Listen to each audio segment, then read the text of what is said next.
Welcome back to Valley Moves and Shakers, and I'm now here with our next great guest, Crystal Cabrera Suarez. Nice to meet you. Nice to meet you. Thanks for coming on the show. Thank you for having me.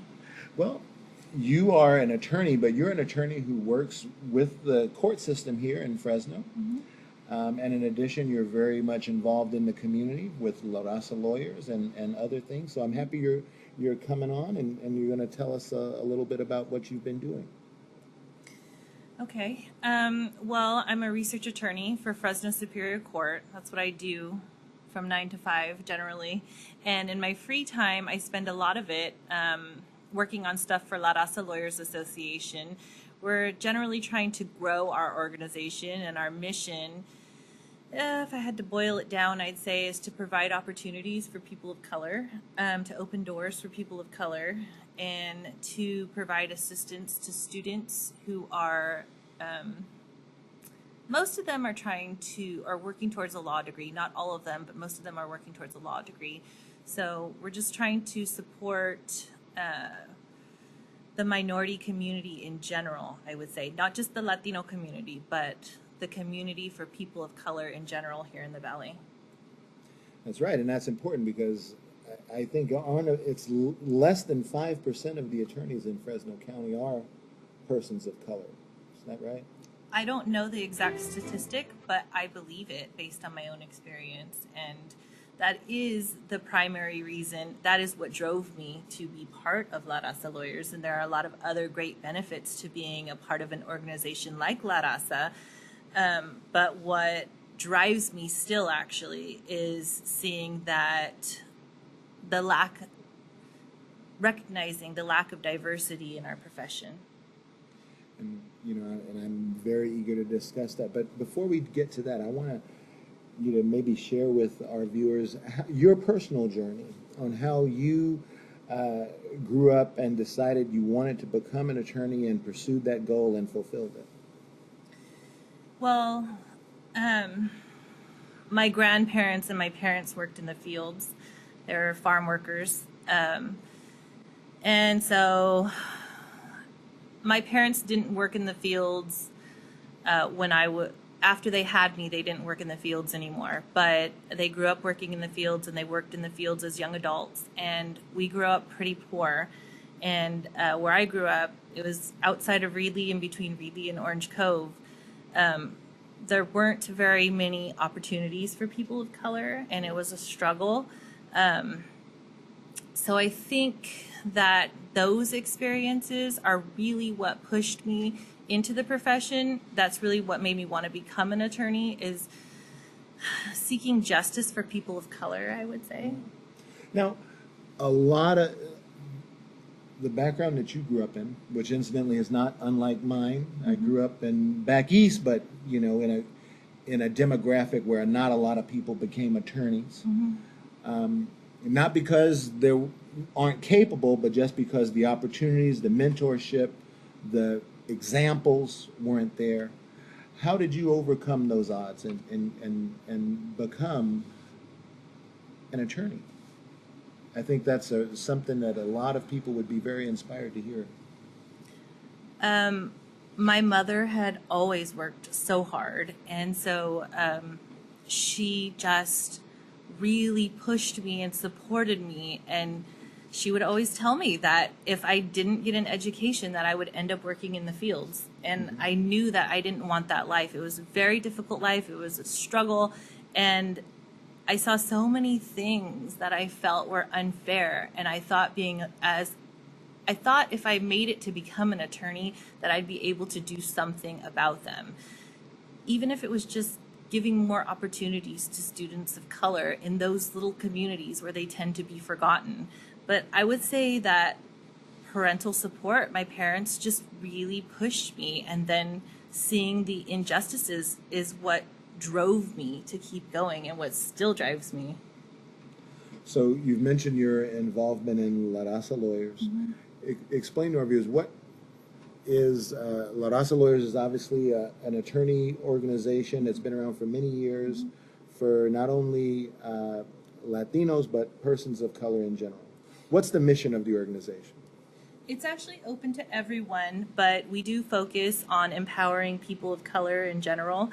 That is the mission of the organization, empowering people of color, providing opportunities for people of color, because I think what happens sometimes is when you apply for a job, let's say, as a person of color, you may not come with the same experiences as the other applicants. And sometimes when there's a person of color on the interview panel, they might give you the opportunity to grow in that position. And so I think it's important that we do that we provide opportunities to people in our community, because otherwise they may not get those opportunities again. I think that's the main goal of the organization, is to grow the legal community to fill it more with people of color, I would say. And when you say also as a secondary objective is to strengthen the bond between lawyers of color, or lawyers who aren't necessarily of color but who recognize the importance of having attorneys of color and the community. Yes, it does. Yeah, that is one of our goals also. Because I think that, again, it provides opportunity, networking opportunities, career opportunities, but it's strengthening the community as a whole. Right now, we're working on partnering with Arte Americas, and we're working on one of the few museums left in downtown, right? Yes, and it's actually a really great place. I mean, it's not only do they have exhibits dedicated to people of color, they have exhibits dedicated to children of color, they have exhibits dedicated to women, and so I think it helps to further our mission also. It's almost like our sister organization, except for it's in the arts. So we're trying to support them, and I'm advocating for a yearly donation by La Raza Lawyers. We're working on the first one. Once the first one gets put through, hopefully every year we can commit to donating to Arte Americas. But we also do other things like that in the community. It's not just the networking, although that and the opportunities. The opportunities and the networking is really the primary goal of the organization, but then secondarily, we also support the community as a whole. And one of the things that La Raza Lawyers does every year is they have a great scholarship dinner, and where they recognize students, and also where they give scholarships to people to continue their study in the law, right? Yes, we've had it, I think, for the past 35 years or something, and it's in memory of Judge Mario G. Olmos.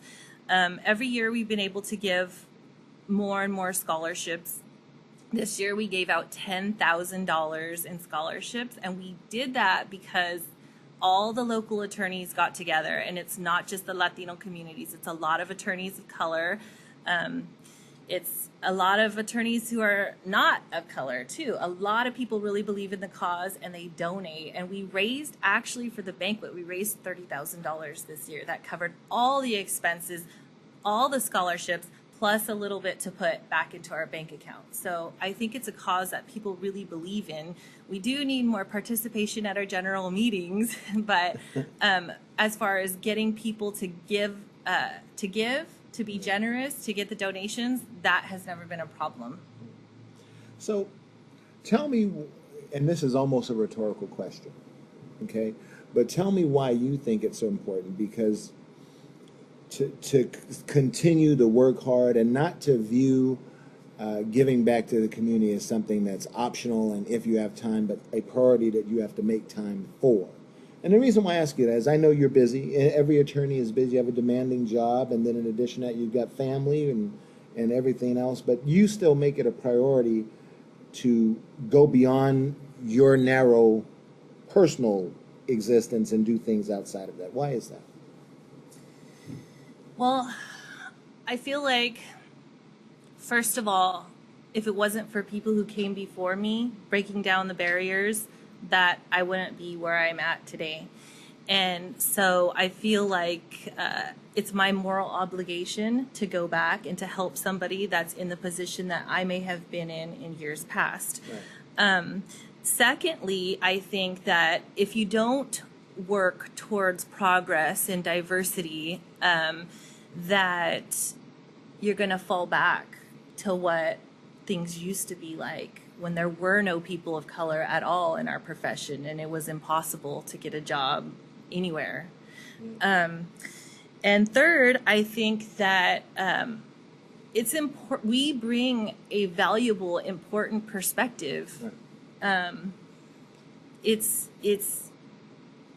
our own experiences, being impoverished. Those things make you look at the cases and at your clients differently. They give you a different passion from someone who didn't grow up in those circumstances. And I think it's important to have our perspectives in this career. And also, hopefully, we'll have more judges of color in the future. So it's something that I think we all need to work toward. So some people think, activist these days has almost gotten a negative connotation. It's like become almost synonymous with troublemaker in many circles. But really, the alternatives are either you're an activist or you're complacent, right? And I want to give you an opportunity to talk to our audience like I have everybody else. And really speak to, no matter what you are, a judge, an attorney, a worker at Taco Bell or whatever else, why it's important to have a mindset of activism.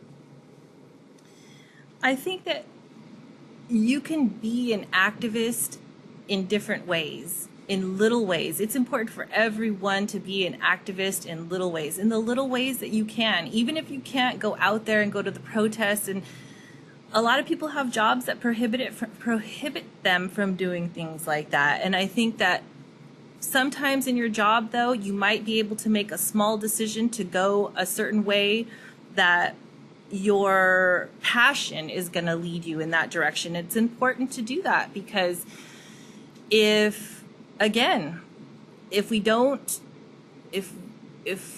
we don't all work towards progress, then we're going to start sliding backwards. So hopefully more people are inspired to act, or I can inspire more people to act. And even if it's a little thing like coming to the La Raza Lawyers meetings and doing a little bit of community service or helping at Arte Americas. It doesn't seem like you're doing activism, but you are, because you're promoting a minority community and you're promoting minority excellence and you're promoting things that are positive for people of color.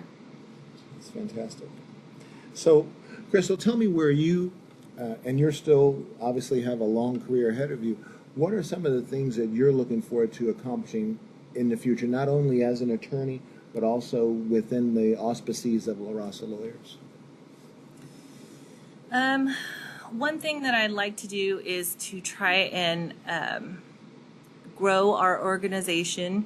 It's actually something that I didn't realize when I started, but that I've come to realize is that it's really hard to get participation. It's really hard, and I think it's because people are busy in their everyday lives, and maybe they don't, they don't really feel the negative impact of not doing anything. But our organization and the people, even though we are financially stable, the people who are willing to act, the group of those core people is getting smaller and smaller. And so that's one of the goals, is that we're trying to reach out to young people. We're trying to revive the student organization at San Joaquin College of Law. Trying to support them as much as we can, because I feel like that's a great way to feed into the organization, to grow it and to keep it strong for the future. Community partnering with other organizations like Arte Americas.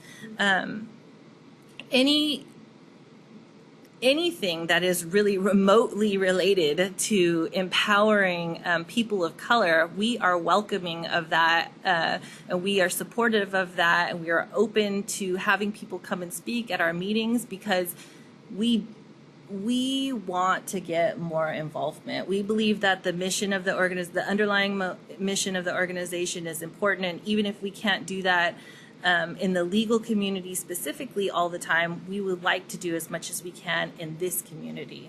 So that's the goal. Well, and that's a very inspirational goal, and I'm glad you were able to come on and express your experience, and share your points of view with us. And it really motivates me to know that there are people out there who realize that truly making it is also thinking about who might be behind you and making sure that the distance never gets too broad. Yeah. Can I say one more thing? You can say anything you I want. promised that I would tell my 2 little boys hello. So, hi Malachi. Hi Phoenix. Well, Malachi and Phoenix, you got a great mom. And she's been a great guest on our show. Thank you. Thank you for tuning in to this week's episode. Have a great rest of your week.